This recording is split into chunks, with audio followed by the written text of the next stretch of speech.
Tenemos dos seminarios y este tema de nefrología. En general son temas que considero que sí son importantes, al menos en la parte de emergencias, y que al menos ustedes deberían tener un conocimiento básico en relación a qué hacer en este tipo de pacientes. Vamos a reconocer un poco cómo es linfória renal aguda de niños. Vamos a ver que tiene algunas características distintas a de repente lo que podrían saber en adultos. Vamos a reconocer las causas, que me parece fundamental y que podemos hacer inicialmente con nuestros pacientes. Hay mucha información, cada vez un poquito más actualizada, así que es un tema que es bastante interesante de poder revisar. Tengo un caso clínico con algunas preguntas que me gustaría que ustedes me puedan ayudar a responder. Este caso es un bebé de 3 días de vida que ingresa por consultorio externo y que son 13 días de vida, perdón, y el examen se encuentra hipoactivo y con pobre succión. Presenta además pérdida de peso de aproximadamente 12.5% y tiene una temperatura en emergencia de 37,9. Tenemos algunos antecedentes que nos pueden ayudar. Es hijo de una madre de 33 años, tenía antecedente de abortos, es una gestación a 37 semanas, parto vaginal, peso de nacimiento 2,630 y bueno, se quedó hospitalizado al menos por un par de días porque tuvo un síndrome de dificultad respiratoria, aparentemente una taquipnea transitoria y requirió solamente un manejo con CPAP las primeras 24 horas. Entonces yo les haría la pregunta, ¿qué diagnósticos podrían plantear para este caso?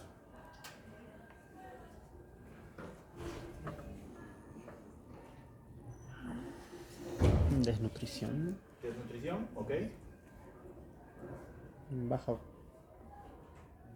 ¿Algo más? peso. ¿Bajo peso? No, depende. Podría estar hipoglicémico, correcto. Podría estar, por eso está hipoactivo y está con pobre succión, correcto. ¿Deshidratado? ¿Deshidratado? Deshidratado, correcto. Y de hecho, ¿podrías decirme el grado de deshidratación? No, sí es de entre moderado a severo. Ya, correcto. ¿Algo más?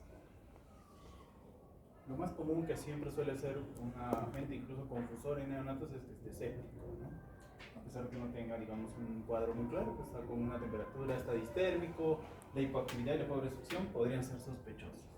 Muy bien, se plantearon algunos de los diagnósticos que ustedes acaban de comentar y bueno, era una deshidratación, pero hipernatremia, ¿listo? Y se planteó también la injuria renal porque ya teníamos un resultado de creatinina que salió en 2,5. ¿Qué pregunta le hubieran hecho a esta mamá para saber ustedes si podía tener el diagnóstico de injuria renal más antes?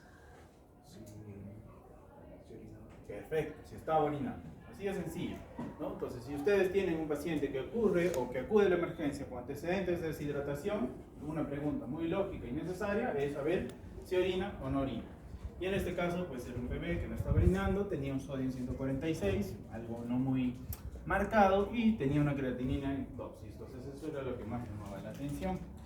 En ese momento los neonatólogos plantearon aporte hídrico porque sí estaba deshidratado, habíamos visto que había tenido una pérdida del 12% y no nos olvidemos que los recién nacidos pueden perder hasta el 10% en la primera semana, pero después de la primera semana deberían haberlo recuperado. Y este paciente tenía 12% de pérdida para su segunda semana de vida, entonces definitivamente estaba deshidratado. En teoría, si tú tienes un paciente que tiene falla renal asociada a deshidratación, tú lo hidratas y se corrige. Entonces, ¿qué otras medidas o cómo más ustedes qué medidas terapéuticas aplicarían para que este niño se pueda recuperar?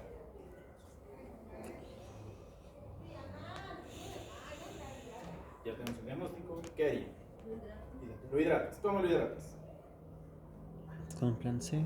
¿Ah? Con un plan C de repente. Con un plan C, por ejemplo, muy bien, eso es algo que nos han enseñado. ¿En qué consiste el plan C? En un bolo de inicio y una terapia de mantenimiento. Podríamos usar un bolo si tuviera signos de shock. Normalmente el bolo solo se usa si el paciente está hipotenso, chocado y demás. No pareciera. Entonces el plan C no necesariamente incluye, o puede ser una deshidratación con shock, severa con shock o severa sin shock. ¿No tiene shock? ¿Qué usarían? 10 por kilo. 10 por kilo es el bolo de solución serótica. Ya, pues ya eso. En un plan C, ¿qué hacen? ¿Qué usan? ¿Cuánto repone? Hasta 100 cc normalmente. Generalmente cuando es severa vamos a reponer, asumiendo que sea el 10% de su pérdida, vamos a reponer 100 cc por kilo. Y normalmente el tiempo, ¿en cuánto tiempo? 4 horas. 4 horas, algunos dicen 6 horas, es el tiempo que normalmente podríamos reponer. ¿Endovenoso o vía oral? Endovenoso. Idealmente, ¿no? Porque eso te permite asegurarlo. Entonces, la diferencia entre un plan de deshidratación, sobre todo el A y el B, es que el C es endovenoso casi siempre. El A y el B son utilizados para deshidrataciones leves y moderadas. Y obviamente en un plan C tenemos que asegurar una vía endovenosa y un volumen garantizado para que el niño pueda recuperarse. Si es que yo considero que ese paciente está deshidratado y tiene una falla renal secundaria a la deshidratación, luego de hidratarlo, ¿qué esperaría que se logre? Que se recupere. Que orine. Ah, Y el otro marcador en este caso sería que la La creatinina creatinina. mejore. Pero en este caso, este paciente siguió algunos días después, pero su creatinina seguía alta, ¿no? No mejoraba. Entonces ahí ya llamaron a nefrología porque pues, estaba algo raro. Si ustedes se dan cuenta, hay algunos trastornos asociados que, que acompañan a la falla renal. No es solamente el hecho de que no orine, no es solamente el hecho de que la urea o la creatinina estén altas, sino que hay otros trastornos que vamos a encontrar, como la hipercalemia o la acidosis metabólica, que van a acompañar a estos pacientes. Y si por ahí alguien dice, pero entonces este paciente se puede morir, sí, pero se va a morir de hipercalemia, por ejemplo. Pero no se va a morir de uremia o no se va a morir por morir. Entonces aquí vendría otra pregunta. ¿Qué estudios solicitarían para encontrar, obviamente, que expliquen la evolución del cuadro clínico del paciente? En teoría estábamos considerando que era un deshidratado y por eso hizo falla renal. Lo hemos hidratado, pero sigue la falla renal. ¿Qué se les ocurre que podría estar pasando? Hemos hecho un seguimiento urinario, por acá te lo mostramos y como que tiene glucosuria, que llama la atención, leucocitos nada, tiene algo de hematuria. Estoy haciendo AGA. AGA. Tiene un AGA que tiene acidosis metabólica. Lo que yo quiero es que piensen qué otra cosa podría explicar a este paciente. ¿Por qué sigue con falla renal si la deshidratación ya la corregimos? Una ecografía. Muy bien, ¿por qué? Porque de repente tiene una malformación por ser prematuro. Perfecto, muy bien. Entonces, eso fue lo que hicimos, hicimos una ecografía de riñones, ¿no? Porque si tú tienes un paciente que ya resolviste lo más común, pues hay que buscar cosas raras. Y este es un paciente que está pequeño y que lógicamente no orinaba. Las malformaciones renales en pediatría tienen un valor importante. ¿Y qué tenía este bebé? Tenía en su riñón derecho una dilatación del sistema moderada y una dilatación del sistema en el lado izquierdo moderada severa. Entonces tenía hidronefrosis en ambos riñones.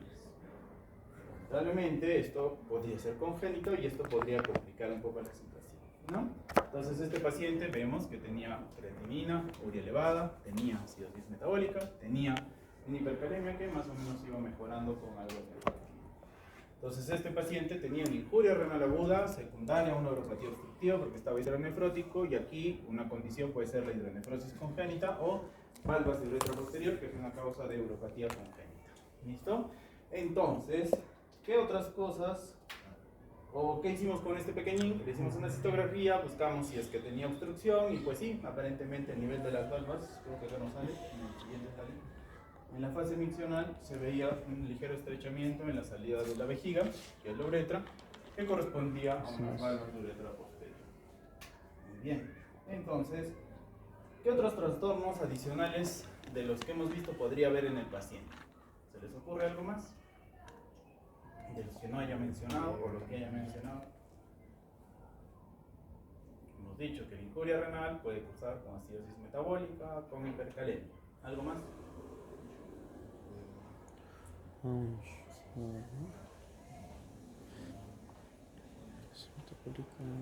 Eso es algo que van a aprender en esta clase, porque no es lo único que en teoría deberíamos preocuparnos. Vamos a ver que hay varias cosas que el riñón controla al final.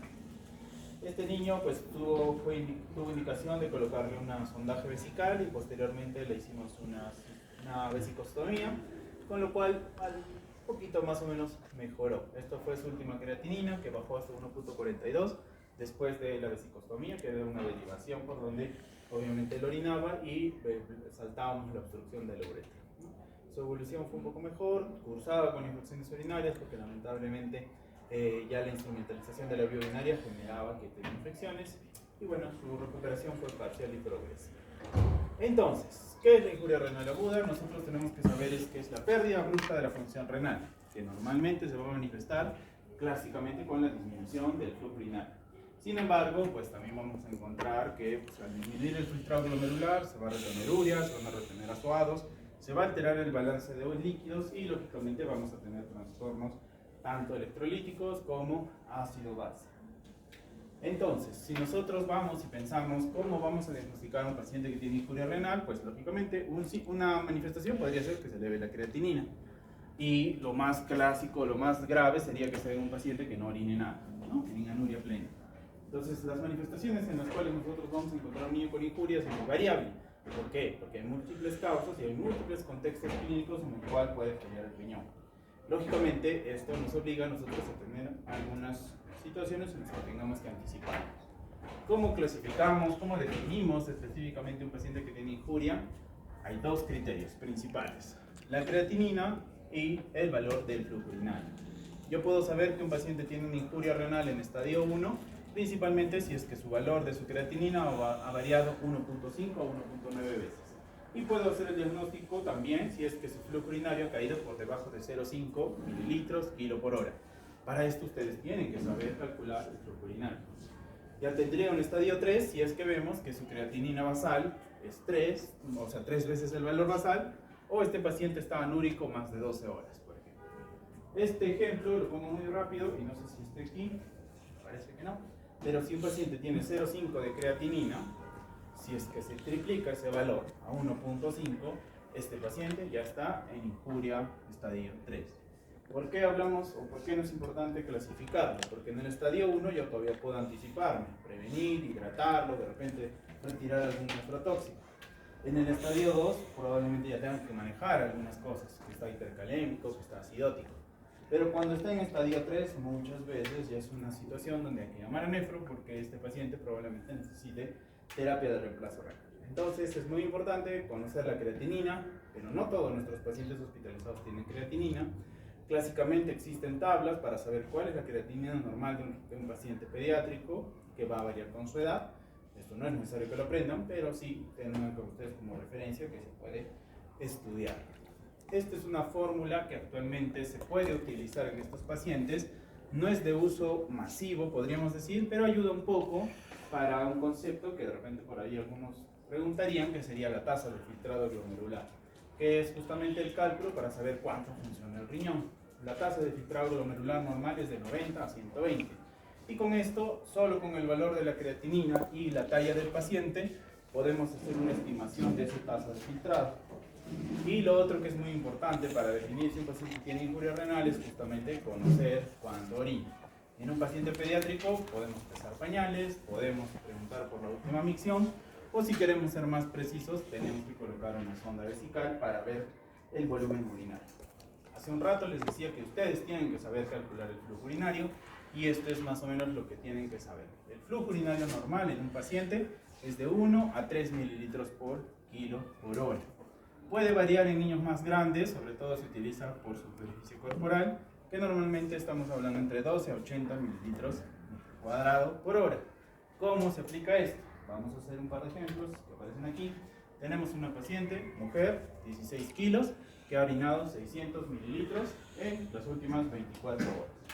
Si nosotros aplicamos el criterio por peso, podemos calcularlo, o el criterio por superficie corporal. En este caso, la superficie corporal para 16 kilos es 0,66, con la fórmula que ustedes ya conocen. ¿Y cómo tendríamos que hacer? He dicho que el flujo urinario normal es cc por kilo por hora. Entonces, dividimos el volumen, mililitros, 600, entre el peso, en este caso en kilos, y entre el número de horas. Y me sale que este paciente ha orinado 1.5 mililitros kilo hora. ¿Cuál es un flujo urinario normal? Si lo puedo hacer en metro cuadrado, lo mismo, solamente que divide entre la superficie corporal, 600, entre 0,66, entre 24 me sale 36 mililitros metro cuadrado por hora. En ambos casos no está ni poliúrico ni oligúrico. Por lo tanto, es un paciente que tiene un flujo urinario normal. Esto es útil si cuando quiero sobre todo diagnosticar oliguria en un paciente en el cual sospecho injuria renal aguda. Entonces, ¿es común ver esto? Pues normalmente 10% de pacientes que llegan o requerir hospitalización pueden tener algún grado de injuria. Pero mientras más grave esté tu paciente, más chance de que tenga injuria. Y es por eso que en las UCIs normalmente hay muchos de estos pacientes. Este es un estudio del 2006, que es donde se vio que en la etapa pediátrica los que tenían más injuria renal aguda eran los prematuros y los infantes menores de 2 años.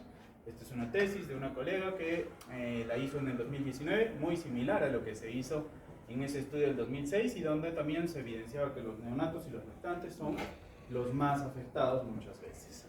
Y el otro detalle y la relación que tiene esto con la mortalidad es que un paciente que tenía injuria renal aguda tenía un riesgo de mortalidad mayor. De hecho, se hablaba de hasta un 30% de mortalidad asociada a injuria renal.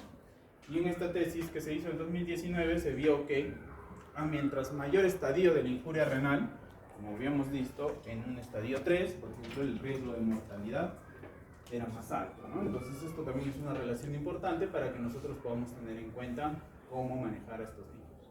¿Cómo hacemos el diagnóstico? Y el diagnóstico es clínico, con las preguntas que hemos podido ver al inicio del caso. Debemos tener en cuenta que sí nos podemos anticipar, hay preguntas que serían fundamentales en la historia clínica que tendríamos que hacer, sobre todo saber si este paciente tiene historia de pérdidas, no solo diarreas, vómitos, quemaduras, sepsis normalmente, sino también que pueda haber exposición a nefrotóxicos que pueden producir injuria renal aguda, el abuso de AINES o el abuso de los aminoglucósidos, el hecho de que puedan tener alguna condición glomerular como una infección previa por estreptococo o de repente que tengan manifestaciones como una disentería que pueda generar un SHU en un paciente pediátrico, normalmente te hacen pensar eso. Y algo que es muy fundamental, signos de obstrucción de la vía urinaria, ya sea manifestado por anuria o incluso por la disminución del flujo urinario. Esto es algo que podemos investigar y esto es algo que podemos explorar. ¿Cómo o en qué contextos clínicos vamos a encontrar un paciente con injuria renal? Pacientes que están depletados de volumen o pacientes que ya vienen con sobrecarga. ¿Esto qué significa? Que vamos a encontrar probablemente pacientes en esos dos estadios. Un paciente que viene con depresión de volumen puede tener injuria renal aguda en inicio o recién en una etapa, podríamos decir, primaria, donde obviamente puede estar taquicárdico, hipotenso, con yente prolongado, con pulsos periféricos débiles, con mucosas secas. Ese paciente tiene chance de hacer injuria o va a hacer injuria. En cambio, podemos encontrar también pacientes donde tengan sobrecarga de volumen, donde aquí la interpretación sería: este paciente ya está injuriado, ya dejó de orinar, probablemente varias horas, se está edematizando, está hipertenso, tiene congestión pulmonar y obviamente ese paciente pues no voy a dudar de que esté injuriado. Vamos a ver que al examen clínico pues vamos a encontrar si es que la causa de la enfermedad renal aguda es una causa sistémica, puede haber afectación articular, afectación en la piel. Vamos a ver que estos pacientes pueden tener también riñones agrandados. Normalmente los riñones con maniobras básicas de semiología no lo palpamos. O algo que es muy importante, ¿no? Un paciente que llega a la emergencia, doctor, no orina 12 horas, ustedes van, le tocan el abdomen inferior y tienen una bola ahí gigante, ¿no? Y es un globo vesical. No es que no esté orinando, sino que probablemente haya alguna causa obstructiva, ¿no? A veces un cálculo podría explicar esa manifestación. Nos anticipamos muchas veces, hay algunas situaciones donde nosotros vamos a poder saber qué pacientes van a estar más graves, los que van a necesitar UCI, los que son trasplantados, los que están intubados, los que usan inotropos, pero también nos ayuda a saber que cuando hay injuria renal, pues la depuración de creatinina ya está baja. Se dice que si yo tengo una creatinina en 0,5 y esta se duplica, mi depuración cae el 50%. Por definición, es más o menos la relación. Y también otro criterio que se suele tomar en cuenta es la sobrecarga de líquidos, que normalmente un paciente con una sobrecarga más del 10% también se considera que este paciente tiene una afectación severa de la función renal. Tengan en cuenta que si ustedes sobrehidratan a un paciente y su riñón está sano, no se va a hinchar, ¿no? Pero si ustedes sobrehidratan a un paciente y tiene un problema renal, va a comenzar a tener edemas de una manera muy rápida. Les preguntaba al inicio, ¿qué otras cosas deberíamos pensar en un paciente que pueda tener problemas de la falla renal? Lo más característico es hipercalemia y acidosis metabólica con anion gap alto. Eso es característico, eso es pregunta de examen. Pero no se olviden que esto también puede afectar otras situaciones, como por ejemplo la concentración del sodio. En un paciente que está con depresión de volumen, que está deshidratado, naturalmente el paciente podría tener hipernatremia. Y si más bien está sobrecargado de líquidos, está edematoso, puede tener hiponatremia por dilución. También estos pacientes suelen tener hiperfosfatemia, ya que el fósforo se elimina a través de la orina. Y si un paciente no orina, el fósforo se acumula. Y como el fósforo y el calcio son hermanos, si uno sube, el otro baja. Son otros trastornos que vamos a encontrar, como la hiperfosfatemia y la hipocalcemia en un paciente con injuria renal aguda generalmente oligúrica. ¿Qué exámenes? Entonces, por allí alguien pidió una vez, o en el momento del caso, hacer un examen de orina. ¿Es útil? Claro que sí. En injuria renal prerrenal, normalmente, cuando es por deshidratación, el sedimento es normal. Pero si tú tienes sospecha de una injuria intrínseca, donde hay un problema del riñón, o sea un problema glomerular o una necrosis tubular, vamos a encontrar hematuria, vamos a encontrar proteinuria, un sedimento urinario activo. Algo que también es útil en el examen de orina es la tira reactiva.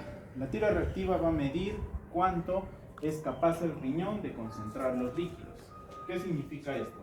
Cuando uno tiene un riñón normal, tú le das 1 litro de agua y orinas 1 litro de agua. Esa es una respuesta normal. Si tú estás deshidratado, lo esperado es que tu riñón no produzca orina, porque si no te seguirías deshidratando, ¿no? O si estás sobrehidratado, más bien el riñón responde orinando. Toda esta función normal es gracias a la capacidad de concentrar orina que se mide con la densidad urinaria. Un paciente que tiene injuria renal aguda prerrenal por deshidratación va a tener una densidad urinaria clásicamente alta, porque está concentrando la orina. Pero si tú tienes un paciente que no concentra la orina, va a tener una densidad urinaria baja. Es un marcador de que hay daño intrínseco, muchas veces asociado a necrosis tubular. El sedimento urinario también puede tener algunas manifestaciones.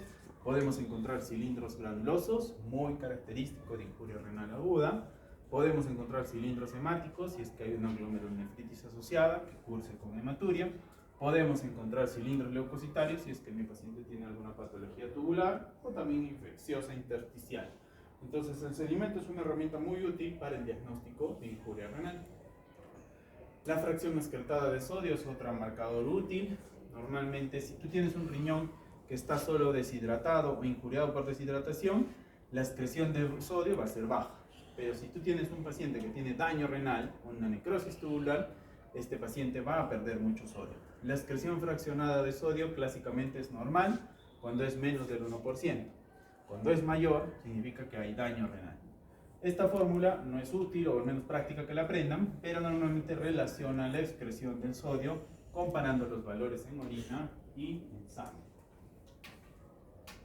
Entonces, clasificar injuria renal o los tipos de injuria renal es útil. Vamos a ver que cada clasificación que ustedes puedan encontrar tiene un motivo, tiene una razón por qué. Esta es la clasificación clásica, antigua podríamos decir, porque al final vamos a ver una clasificación más actualizada, pero es la que nosotros conocíamos como prerrenal, renal o posrenal. Esto lo único que nos ayudaba era para ver el pronóstico. ¿Qué significa? Que si yo tengo un paciente que está con injuria prerrenal, yo le puedo decir a la señora o al papá o a la mamá del niño, su niño lo vamos a hidratar y en 2 días su riñón va a estar como si nada. O si supiera que tuve una causa intrínseca, por ejemplo un SHU, señora, su niño va a estar mal, su riñón va a fallar 15 días hasta que se recupere, ¿no? O una causa posrenal, normalmente señora, su niño va a estar mal hasta que saquemos la obstrucción. Entonces, para eso servía, o para eso sirve clasificar la ubicación de la lesión, para el pronóstico, para saber qué va a pasar con ese niño. Existe también clasificación de injuria renal aguda adquirida en la comunidad versus intrahospitalaria. Muchos de estos tienen que ver con acción iatrogénica en algunas situaciones intrahospitalarias. Tenemos que tener en cuenta que si tenemos un paciente hospitalizado con algún factor de riesgo, pues yo tengo que prevenir, ¿no? Tengo que evitar que haga injuria, ¿no? Porque si no, pues lógicamente probablemente sea efecto de algún mal manejo. Y el otro que tiene que ver directamente con el manejo propiamente son la injuria renal oligúrica, la injuria renal poliúrica, que nos va a dar de repente alguna facilidad en el manejo. Un paciente que tiene injuria renal oligúrica, una indicación de los líquidos sería restricción, porque si mi paciente no orina y yo le sigo dando agua, lo voy a edematizar, se va a complicar. Y si yo tengo un paciente que tiene poliuria, lo ideal es que le dé todos los líquidos que está perdiendo, e incluso los que pierde por orina, porque el riesgo de que se deshidrate o que le falta líquidos pues es muy alto. Entonces, estas clasificaciones sirven para eso.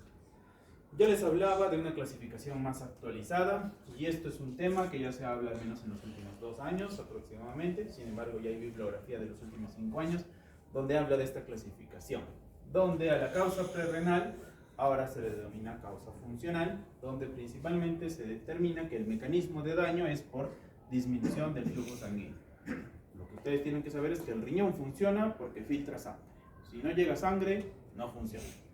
¿Qué situaciones vamos a encontrar esta posibilidad? Depresión de volumen, vómitos y diarrea, reducción de la ingesta de líquidos, enfermedad cardíaca o enfermedad hepática también pueden producir situaciones como estas. ¿Cómo vamos a encontrar al paciente? Con historia de pérdidas. Pérdida de peso, lleno capilar lentecido, taquicardia, hipotensión o signos de insuficiencia cardíaca o insuficiencia hepática. Lo que antes conocíamos como lesión intrínseca o injuria renal intrínseca ahora se llama lesión renal estructural, y aquí se supone que sí hay daño del propio riñón, se dañó, ya sea la parte glomerular o ya sea la parte tubular. La parte glomerular se puede afectar ya sea por la presencia de hematuria, vamos a encontrar estos pacientes hematuria, edemas, artritis, síntomas constitucionales, antecedentes infecciosos como una glomerulonefritis post-estreptocócica o la antecedente de diarrea con sangre en los pacientes que tienen SHUG. Aquí entran también todas las que son lupus, vasculitis, diabetes, que pueden llegar a producir esto. Y en las causas tubulointersticiales específicamente está el shock o el shock séptico o la hipotensión prolongada asociada a infección, las condiciones donde haya rhabdomiolisis, donde se termina afectando la función del riñón por la eliminación de pigmentos como la mioglobina, o la exposición a nefrotóxicos como los AINES generalmente. Aquí vamos a decir que el daño renal es bien evidente y este paciente probablemente tenga síntomas muy distintos a los que tenía un paciente con lesión renal funcional. Va a estar hipertenso, va a estar edematoso, va a haber congestión pulmonar, va a haber lesiones en piel, puede haber alteración de las mucosas, alteración en las articulaciones. Entonces, en general, es un cuadro muy distinto. Y la última, que no ha cambiado mucho de nombre, pero es la posrenal, que es la causa obstructiva, va principalmente relacionada con la obstrucción del paso de salida de la orina, ya sea manifestada por reducción del flujo urinario o un chorro miccional ineficiente, que también se puede ver esto a veces cuando hay alguna lesión tumoral, o dolor suprapúbico en el flanco, que algunos chiquitines lo pueden manifestar. Y el examen físico nosotros lo podemos reconocer con la presencia de globo vesical o alguna masa abdominal en hipogastria. Entonces no se olviden esta nueva clasificación de funcional, estructural y obstructivo. Entonces, ¿qué hacemos con estos pacientes? Clásicamente lo ideal es hacer medidas de prevención. Si yo ya sé que mi paciente está hipovolémico, pues no dejar de darle líquidos. Identificar en qué momento, ser consciente en la cantidad de líquidos que podemos utilizar. Hay que evitar, si es que el paciente está hemodinámicamente inestable, que haga hipotensión. Y si no responde a volumen, usar inotropos, por ejemplo. Y otro detalle muy importante, cuando el riñón ya está en falla, hay medicamentos que necesitan ajustarse. Existen tablas, existen libros donde nosotros ajustamos las dosis de los medicamentos. Y aunque estas medidas parecieron muy generales, suelen ser muchas veces suficientes para que el paciente mejore, salga de la falla. La diferencia que nosotros, o de la parte pediátrica en relación a los adultos en el injuria renal, es que nosotros tratamos de manejar médicamente porque hacer diálisis a un niño es mucho más complejo. En el adulto también lo es, pero es algo que ya se ha generalizado bastante. Entonces, si nosotros sabemos que nuestro paciente tiene una injuria renal secundaria hipovolemia, pues mi obligación es dar líquidos, lo que conversábamos al inicio. Bolo intravenoso, disolución fisiológica, 10 a 20 mililitros por kilo en 30 minutos, que se puede repetir hasta 2 veces si es necesario. ¿Cuál es el objetivo? Muchas veces que logremos establecer diuresis. Si mi paciente tiene una injuria renal aguda secundaria a volumen, yo le doy volumen y comienzo a orinar. Hay que tener en cuenta que si tú tienes ya un paciente que no orina, pero viene con edemas, con hipertensión, ya no tiene sentido que le pongas volumen, ¿no? En el contexto de donde hay insuficiencia cardíaca o hay evidencia clara de sobrecarga de volumen, ya tiene contraindicación de usar más volumen. Vamos a ver que hay algunos pacientes que tienen más riesgo y en los cuales se recomienda que podamos dar volumen, sobre todo si es que el paciente tiene hemoglobinuria o mioglobinuria, pacientes que han sufrido aplastamiento, que tienen estatus convulsivo o rhabdomiolisis, normalmente es un grupo. La administración de posibles nefrotoxinas, generalmente a veces cuando somos sustancias de contraste. Síndrome de lisis tumoral en pacientes que tienen diagnóstico oncológico y procedimientos quirúrgicos donde van a tener probablemente tiempos prolongados de nada por vía oral, ¿no? Entonces, Aquí alguien dirá, pues es muy común o es muy fácil que si mi paciente tiene falla renal, no orina, yo le pongo un diurético. Uno de los más comunes, e incluso uno de los más abusados, es la furosemida. Y ustedes tienen que saber que la furosemida es un diurético que actúa a nivel de la sal de Henle y su objetivo es principalmente bloquear el transporte activo de cloruro de sodio. Si no se reabsorbe el cloruro de sodio, el sodio jala agua y finalmente orinamos más. Lamentablemente no se ha demostrado que los diuréticos cambien la historia natural de la enfermedad de la falla renal. Lo único que ayuda a la furosemida es que el paciente que estaba oligúrico con sobrecarga de líquidos mejore eso. Lamentablemente la furosemida también es un nefrotóxico. Entonces si yo abuso de ella o la uso en un mal momento, pues probablemente esté haciendo más daño. Vamos a ver y vemos en qué contextos los vamos a usar. El tratamiento de injuria normalmente va entre, si yo busco una causa, tratar de resolver la causa. Hemos comentado que es muy importante manejar los líquidos como parte inicial. Definitivamente el apoyo nutricional ayuda, sobre todo si es algo más crónico. Ajustar los medicamentos y sus dosis es muy necesario. Y la terapia de reemplazo es algo que ya queda para el nefrólogo. Entonces, hablábamos de los líquidos y los electrolitos, y lo que nosotros tenemos que saber es cómo voy a saber si estoy haciendo bien. Pues tengo que hacer un balance entre los ingresos y los egresos.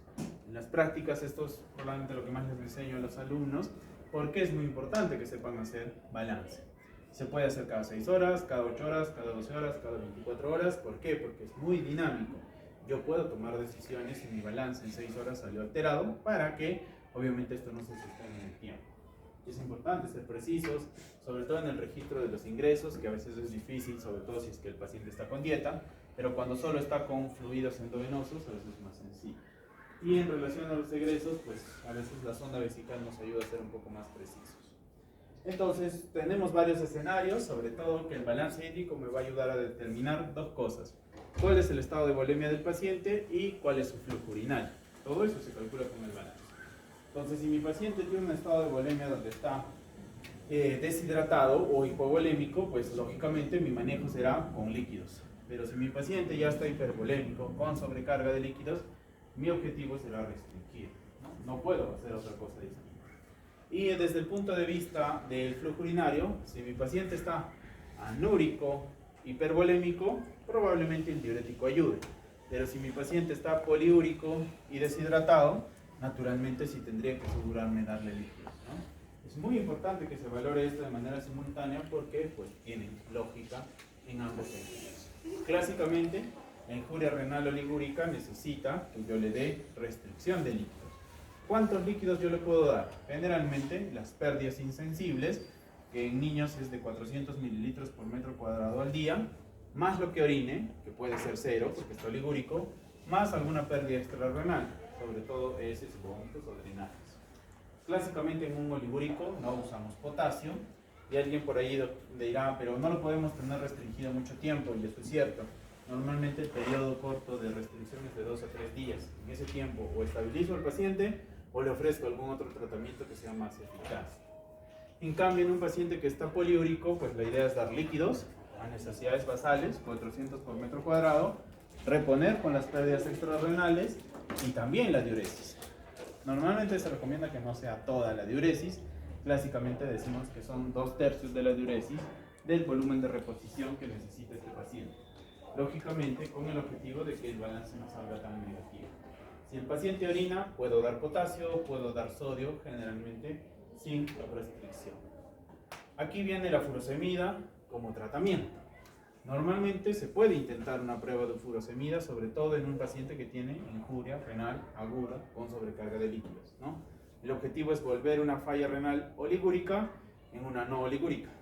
Y hay que tener en cuenta que esto podría ayudarnos principalmente para el manejo. ¿Cómo es la indicación?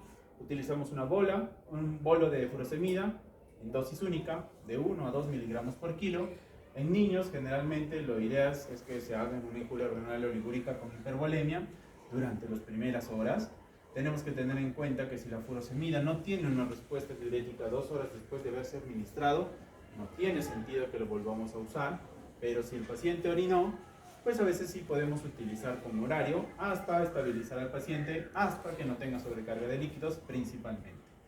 Idealmente se usa en periodos cortos, tenemos que tener cuidado con la autotoxicidad, la nefrotoxicidad e incluso también el riesgo de hipotensión sostenida que pueda generar la furosemida de manera continua. Les hablaba del manejo nutricional y alguien por allí preguntará qué tiene esto que ver, y es que cuando nosotros tenemos una nutrición normal en un paciente, pues obviamente todos los desechos provenientes de la dieta van a ir a través del riñón, pero si el riñón no funciona, pues voy a comenzar a tener acumulación. Y el problema principal de este suele ser la uremia. La uremia o la urea es un derivado que normalmente va a provenir del metabolismo proteico. Entonces, si yo le doy proteínas a mi paciente con falla renal, pues lo voy a uremizar más rápido. Y la uremia, ya sabemos que si es muy alta, podría ser que el paciente necesite diálisis por las manifestaciones que vaya a mantener. Entonces, como pueden ver, en una condición inicial, la restricción de proteínas es lo ideal, de 0 a 8 a 1 gramo por kilo, pero si mi paciente tiene una demanda o una enfermedad de alta demanda, como una sepsis o una quemadura, muchas veces tengo que darle proteínas, no lo puedo dejar restringido.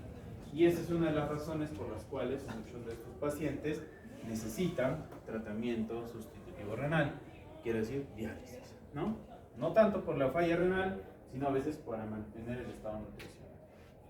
Les hablaba de esto, que ustedes tienen que saber muy bien hacerlo. Tenemos que ajustar medicamentos en una falla renal. No podemos utilizar, no solo se corrigen antibióticos, se corrigen antihipertensivos, se corrigen aminas, todo en general tiene una dosis renal. Hay varios ejemplos, por ejemplo el taquetomo, el pediamecum, que están en internet, te ayudan o te pueden mostrar cómo se ajusta la dosis en pacientes renales. Cuando es posible, idealmente suspendemos un nefrotóxico, y si no, tenemos que ajustar en base al filtrado. Generalmente se ajusta las dosis de medicamentos cuando el filtrado del riñón cae por debajo del 50%, o cuando la creatinina se duplica al doble de su valor, para que se entienda igual. En otras realidades se pueden monitorizar niveles, por ejemplo, yo indico vancomicina en un paciente renal, y en base a los niveles séricos de vancomicina, pues yo voy a pautar las siguientes dosis. Tratamiento de las complicaciones va derivado principalmente en relación a que el paciente va a tener no solo oliguria, no solo uremia, no solo la creatinina alta, sino las otras complicaciones que hemos comentado. La hipercalemia es una de ellas. La hipercalemia es la causa más frecuente de mortalidad en un paciente renal. Se puede morir así de la nada por las arritmias cardíacas que genera la hipercalemia. Es por ello que muchas veces, si tiene más de 7 o tiene síntomas o tiene arritmias en el EKG, pues tenemos que tratar la hipercalemia. Lo primero, gluconato de calcio, 0,5 a 1 mililitro por kilo por dosis. Generalmente repetimos si es que la arritmia persiste, pero esto no hace nada con el potasio. Lo único que hace es que no tengo un ritmo arritmogénico o no hago una parada cardíaca.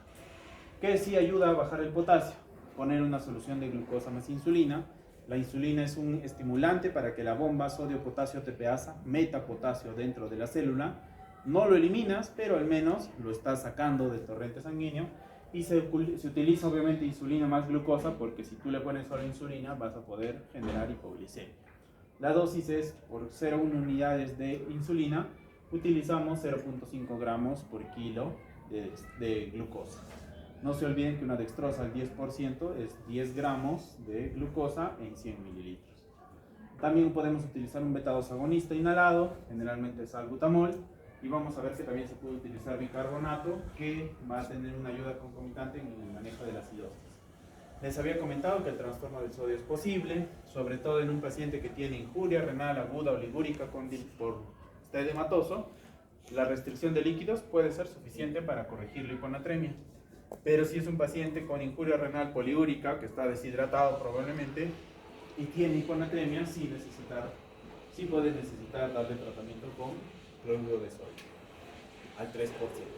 La acidosis es otro mecanismo, otra alteración que vamos a tener en acidosis. Es del tipo acidosis metabólica ánimo alto, eso es importante. Puede ser secundaria, que el riñón no elimina los ácidos, y una acidosis severa menos de 7.2 muchas veces necesita reposición de bicarbonato. ¿Cómo damos bicarbonato? 1 a 2 miliequivalentes por kilo por día, y el bicarbonato también ayuda a que el potasio se meta a la célula. Es otro inductor de la disminución de la calemia, sobre todo por acción estimulante de la sodio-potasio TPasa. Y otros mecanismos u otras alteraciones que les había comentado, ya sea la hipocalcemia o la hiperfosfatemia, requieren que no le demos fósforo, requieren que le demos quelantes de fósforo, como el carbonato de calcio, para disminuir los niveles de fósforo, Y a veces, en ocasiones, también deberíamos tener en consideración que podemos usar gluconato de mantenimiento. Finalmente, utilizamos terapia de reemplazo renal, que es cuando hemos fracasado en todo nuestro manejo, cuando el paciente tiene injuria renal oligúrica, donde no es posible eliminar solutos o líquidos, donde la sobrecarga de volumen está generando insuficiencia cardíaca o crisis hipertensiva, donde alteraciones del estado ácido-base o los electrolitos sean incompatibles o que no hayan respondido al manejo médico, una hipercalemia severa, una hiponatremia persistente, una acidosis metabólica continua, pueden ser. Cuando la urea sube mucho puede producir pericarditis, vómitos, encefalopatía, y esto normalmente necesita manejo con diálisis. Y en algunos casos se considera que cuando el valor está por encima de 150 ya deberíamos dializar, pero lo importante es saber si esta uremia tiene síntomas o no.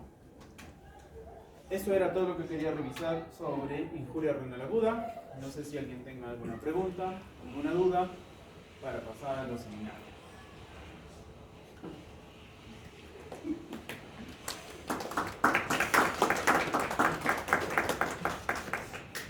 Bien, entonces, ¿quiénes les toca seminarios?